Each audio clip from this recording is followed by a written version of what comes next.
Hello, I'm Ryan Fitzgerald with DNews. Drexel University is no stranger to the creative arts.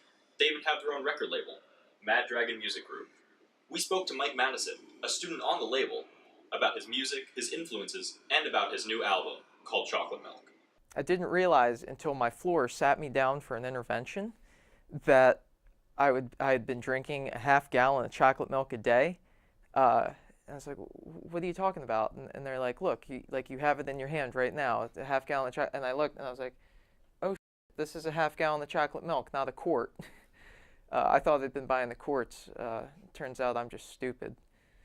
After learning how his album got its name, we asked Mike what drew him to Drexel University's music industry program. I thought Mad Dragon, actually, that was one of the reasons.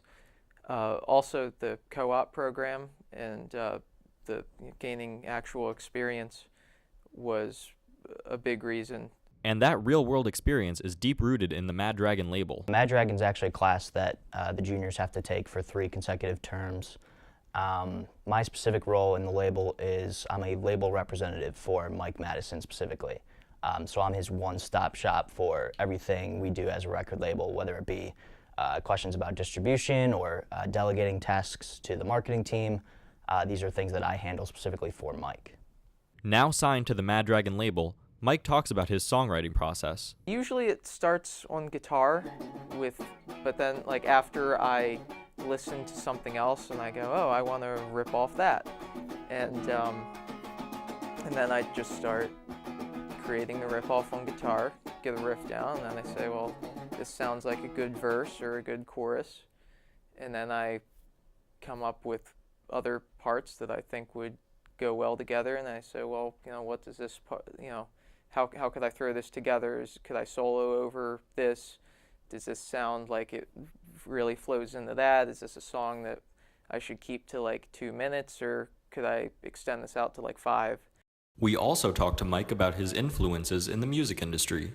I think right now my number one is a band called Wand from LA, and they started off, the first 2 albums they did were like really heavy and really psychedelic in a sort of space rock way. Ty Segall, like everything he touches, I want to do.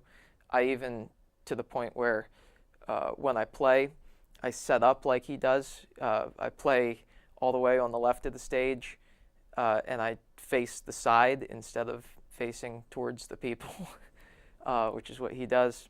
I rip off the Meat Bodies a lot. They're another one of these LA bands, and they are like psychedelic garage rock, but really heavy. They're really good.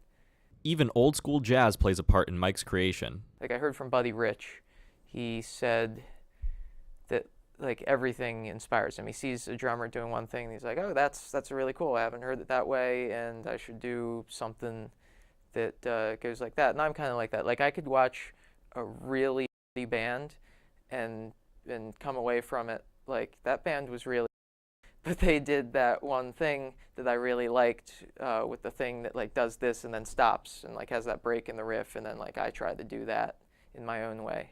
And when it comes to jump-starting a career in this highly competitive field, we asked Mike if he had any advice for others. I don't think it's enough to just be like, I exist, accept me. I think you have to be a little pushy. You can find Mike's album and others at maddragonmusic.com.